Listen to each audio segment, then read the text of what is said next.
नमस्कार प्रेक्षकांनो, मालिकेच्या पुढील काही भागांमध्ये आपल्याला खूपच जबरदस्त असा ट्विस्ट पाहायला मिळणार आहे।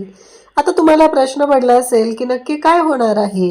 तर इकडे मल्लिका आणि अंशुमन या दोघांनीही आजीचा प्रॉपर्टीच्या पेपरवरती अंगठा घ्यायचं ठरवलेलं आहे, कारण आजी ही नॉमिनी आहे। म्हणजेच इकडे समरने एक काम केलेलं आहे, त्याचं मृत्यूपत्र बनवलेलं आहे आणि त्या मृत्यूपत्रानुसार आजी ही नॉमिनी आहे, तर नॉमिनीची सुद्धा सही त्याच्यावरती असणं गरजेचं आहे। आणि त्यामुळं आता त्यांनी प्लॅन केलेला असतो की सही आजीची कशी करायची, कारण समरची तर सही आपण घेतलेली आहे, पण आजीच्या सहीचं काय, कारण समरची सही तर इकडे सुशने केलेली आहे। मग आजीच्या सहीसाठी सुद्धा हा सगळा प्लॅन चाललेला असतो आणि त्यासाठी त्यांचा आता गोंधळ सुरू झालेला आहे। काहीही करून आजीची सही कशी मिळवायची यासाठी त्यांची चाललेली धडपड असते। आणि त्याच वेळेस आपल्याला पाहायला मिळतं की हे सगळं जे काय आहे ते अगदी शांतपणे नियोजनपूर्वक करायचं, हा सगळा प्लॅन त्यांचा ठरलेला असतो। तर इकडे आता जेव्हा ते सह्या करायचा प्लॅन करत असतात, म्हणजेच आजीचा अंगठा घ्यायचा प्लॅन केला जात असतो, त्याच वेळेस पाहायला मिळतं ते म्हणजेच की समर आणि स्वानंदीने त्या दोघांनाही रंगेहात पकडलेला आहे आणि त्यांची मात्र वाट लावलेली आहे। तर हे सगळं कशा पद्धतीने होणार आहे, अंशुमनची वचंडी पकडली जाणार आहे आणि हे सगळं जे काही घडणार आहे ते जबरदस्त अशा पद्धतीने होणार आहे। त्यासाठी हा व्हिडिओ शेवटपर्यंत पहा। त्याचबरोबर चॅनलवरती नवीन असाल तर चॅनलला नक्की सबस्क्राईब करा। इकडे स्वानंदी आणि समर दोघंही पोहोचलेले आहेत। स्वानंदी जेव्हा पाहते समर स्वतः म्हणते ते वडाची पूजा करत असतो आणि वडाला फेरे सुद्धा मारत असतो, परंतु जेव्हा तिथे बायका बोलत असतात की खरंच कोणाचा नवरा आहे हा, म्हणजे मानलं पाहिजे याच्या बायकोला, किती नशीबवान आहे ती, असं सगळेजण तिथं बोलत असतात। स्वानंदीला मात्र खूपच छान वाटत असतं, कुठंतरी मनामध्ये छान वाटत आहे। तिला असं वाटत असतं की फायनली इकडे तिचा नवरा तिच्यासाठी एवढं सगळं करतोय, एवढ्या सगळ्या गोष्टी तिच्यासाठी केल्या जात आहेत, यामुळं मात्र स्वानंदी खुश झालेली असते। तेव्हा समर येतो, पाहतो आता स्वानंदी तिथं आलेली असते, कारण स्वानंदीने समरला तिथं बोलवलेलं होतं आणि म्हणूनच समर तिथं आलेला होता। आणि आता जेव्हा या सगळ्या गोष्टी पाहिल्या जातात तेव्हा मात्र आता समर येतो आणि म्हणतो की सांगा ना, तुमच्या मनात काय चालू आहे, तुम्ही कधी बोलून दाखवणार आहे तुमच्या मनातल्या गोष्टी, कधी बोलणार आहे, कधी रिॲक्ट होणार आहे, मला उत्तर हवं आहे। तेव्हा स्वानंदी म्हणते की राजवाडे, मला ना तुमच्यासोबत खूप छान वाटतं, मला ना सगळ्या गोष्टी तुमच्यासोबत शेअर करायच्या असतात, सगळं मला तुम्हाला सांगायचं असतं, जे काही घडलेलं आहे ते सगळं मला तुमच्याबरोबर बोलायचं असतं। आणि त्याचबरोबर ती सांगत असते की मला काहीही करून मला तुमच्यासोबतच या सगळ्या गोष्टी शेअर करायच्या असतात, इव्हन मला तुमच्यासोबत भांडायचं सुद्धा असतं।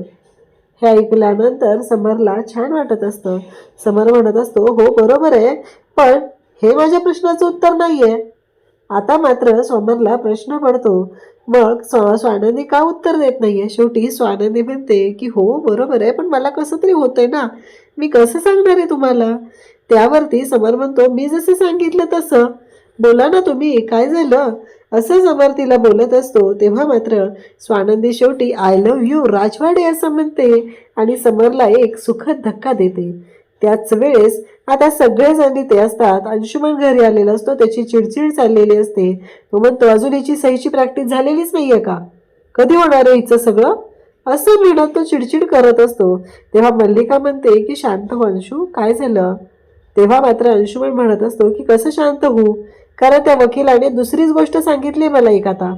तेव्हा मल्लिका म्हणते की अरे काय झालंय ते सांग मला आधी।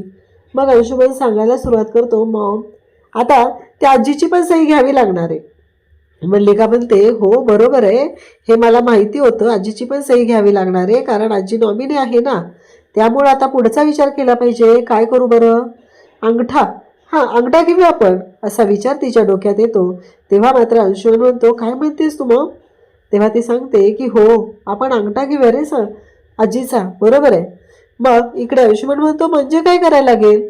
तेव्हा मल्लिका सांगते की काही नाही, अगदी सोपी गोष्ट आहे, अंगठा घ्यायचा आपण, म्हणजे सगळ्या गोष्टी क्लिअर होणार आहे। पण ह्या मूर्ख लोकांना हे माहिती नाहीये, एखादी व्यक्ती जर लिहित वाचत असेल, तिची सही असेल, तर तिचा अंगठा कसा चालेल? तिची सुद्धा सहीच लागणार आहे, कारण याआधी तिने त्या डॉक्युमेंट्सवर सही केलेली असते. एवढी साधी गोष्ट या लोकांच्या लक्षात येत नाही. शेवटी आता मूर्खाचा बाजार आहे हे तर आपल्याला माहितीच आहे. इकडे समर आणि स्वानंदी दोघंही खुश झालेले असतात. दोघांनाही खूप आनंद झालेला असतो. त्यांच्या लक्षात येत असतं की गोष्टी कशा पद्धतीने घडत आहेत आणि त्या दोघांनाही इतका आनंद झालेला आहे की काहीही झालं तरीही आता सध्या हे सगळं जे काय आहे ते छान पद्धतीने करायचं असं समर समजवत असतो. समर म्हणतो, तुम्ही इतका वेळ का घेतला? म्हणजे तुम्ही माझ्याबरोबर हे सगळं असं का केलेलं आहे? आणि त्याचबरोबर हे सगळं जेव्हा बोललं जात असतं तेव्हा मात्र आता स्वानंदी म्हणते की ते मी ठरवलं होतं ना, आजचा मुहूर्त खूप छान आहे. आजच्या दिवसासारखा दिवस असू शकत नाहीये माझ्या प्रेमाची कबुली देण्यासाठी. इकडे आता मल्लिका आणि आजीला आता बोलण्याचं ठरवलेलं असतं. सुशला तिथं पाठवलेलं असतं. सुशला ती सांगत असते, आजी आजी मला काय वाटतं माहिती आहे का, तुम्हाला आता लेमन ज्यूसची गरज आहे. मी तुम्हाला लेमन ज्यूस आणून देते, नाहीतर कसं होतं माहिती आहे का, बॉडी डिहायड्रेट होते. असं म्हणत तिने आता गोड गोड बोलायचं नाटक करत असते. तेव्हा मात्र आजी म्हणत असते, अगं नकोय मला. तेव्हा मात्र ती ऐकतच नाहीये. ती म्हणते की नाही, मी तुम्हाला आणूनच देते लेमन ज्यूस. असं सगळं त्यांचं चाललेलं असतं. आणि त्याच वेळी इकडे मल्लिका आता लेमन ज्यूस तयार करते आणि त्याच्यामध्ये तिने गुंगीचं औषध मिक्स करते. गुंगीचं औषध मिक्स केल्यामुळं इकडे आजी मात्र आता आजीला माहितीच नाहीये, सुष्मितालाही माहिती नसतं की त्याच्यामध्ये लेमन ज्यूसमध्ये गुंगीचं औषध मिक्स केलेलं आहे. बिचारी सुष्मिता मात्र तेच लेमन ज्यूस घेते आणि ते घेऊन जाते आणि मग ते लेमन ज्यूस आजीला देते. इकडे मल्लिकाने हा सगळा डाव रचलेला असतो आणि हा सगळा प्लॅन तयार केलेला असतो. तेव्हा मात्र इकडे सुष्मिताला माहीतच नाहीये. इकडे आता मल्लिका मात्र चांगलीच पकडली जाणार असते. तिला माहिती नसतं की तिच्या बाबतीत आता कोणतं कांड झालेलं आहे आणि ती कशामध्ये अडकत चालली आहे याचा विचारही तिच्या डोक्यात नसतो.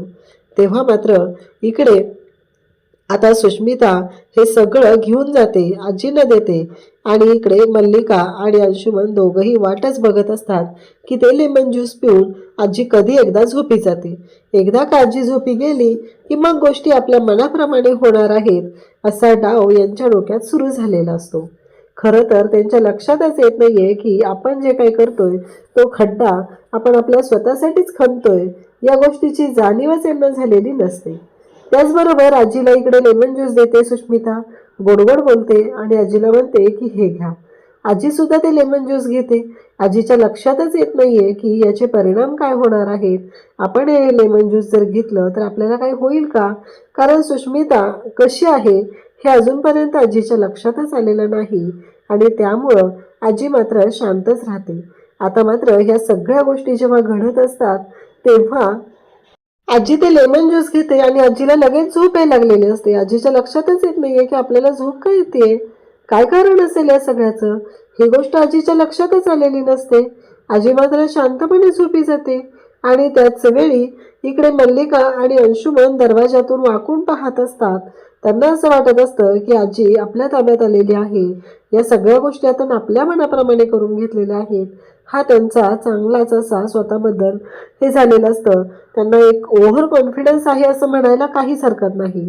मग लगेचच आता हे सगळं जेव्हा घडत असतं तेव्हा मात्र या सगळ्या गोष्टी जेव्हा झालेल्या आहेत नेमकं त्याच वेळेस इकडे अंशुमन म्हणतो की चल मॉम पटकन चल, कारण आपल्याला आता लगेच गेलं पाहिजे आणि या सगळ्या गोष्टी ज्या आहेत ना त्या अशा पद्धतीने करायच्या आहेत. आपण जे ठरवलेलं आहे ना ते सगळं अगदी मॅनेज झालं पाहिजे असं सगळं ठरलेलं असतं. तेव्हा मात्र मल्लिका म्हणते की हो हो चल, वेळ घालवायला नको आहे असं म्हणत आता दोघंही निघालेले असतात. इकडे आजी मात्र झोपी गेलेली असते. अगदी अंगावरती पांघरून घेऊन आजी झोपलेली असते. दोघंही बाहेरून वाकून बघत असतात की काय चाललंय नक्की आणि म्हणून दोघंही जातात.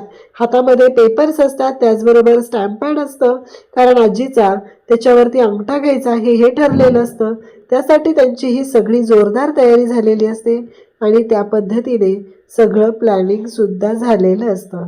आता दोघंही पुढे येतात आणि आजी मात्र झोपी गेलेली असते. आजीच्या जवळ येतात आणि आजीच्या हाताचा ठसा ते आता घ्यायला सुरुवात करत असतात. इकडे स्वानंदी आणि समर दोघंही आता निघालेले असतात. दोघांनाही माहिती असतं की काय झालेलं आहे आणि कशा पद्धतीने गोष्टी घडत आहेत हा अंदाज चांगलाच त्या दोघांनाही आलेला असतो. कारण आता लवकर घरी गेलं पाहिजे, कधी एकदा आजीला भेटून या सगळ्या गोष्टी सांगतोय असं त्यांना झालेलं असतं आणि म्हणूनच दोघंही घाईघाईत निघालेले असतात. इकडे सुष्मिता मात्र मंदाबरोबर फोनवर बोलण्यात बिझी असते. समर आणि स्वानंदी डायरेक्ट घरात येतात आणि पाहतात तर काय, त्या दोघांनाही धक्का बसलेला असतो. कारण तिथे मल्लिका आणि अंशुमन दोघंही त्यांच्या हातात पेपर आहेत आणि त्या पेपरवरती सह्या घेत आहेत. हे पाहून तर समरची तळपायाची आग मस्तकात गेलेली असते. आजीच्या हाताचा ठसा हे का घेत आहेत पेपरवर, हा एकच प्रश्न समरला पडलेला असतो. समर मात्र भयानक चिडलेला असतो. समर म्हणत असतो की हे सगळं काय चाललंय आणि समरने खानदिशी आता अंशुमनच्या कानाखाली दिलेली असते आणि त्याला चांगलाच इंगा दाखवलेला असतो. त्याला दाखवलेलं असतं की तू जे काय करतोयस ते चूक करतोय, एवढं लक्षात ठेव, तू आमच्याच पाठीत खंजीर खुपसायला निघालेला आहेस. ही गोष्ट जेव्हा समरच्या लक्षात येते तेव्हा समरची तळपायाची आग मस्तकात जाते आणि तो म्हणतो, काकू तू सुद्धा या सगळ्यामध्ये सामील झालेली आहे. तुझ्याकडून मला ही अपेक्षा नव्हती. आजपर्यंत तुला मी वेगळं समजत होतो, पण शेवटी तू सुद्धा त्यातलीच निघालीस. असं म्हणत समरने आता मल्लिकाचं सुद्धा थोबाड फोडायचं आता बाकी ठेवलेलं असतं. बाकी शब्द तर सगळे वापरलेले असतात. अशाच अपडेटसाठी चॅनलशी कनेक्ट राहा. थँक्यू.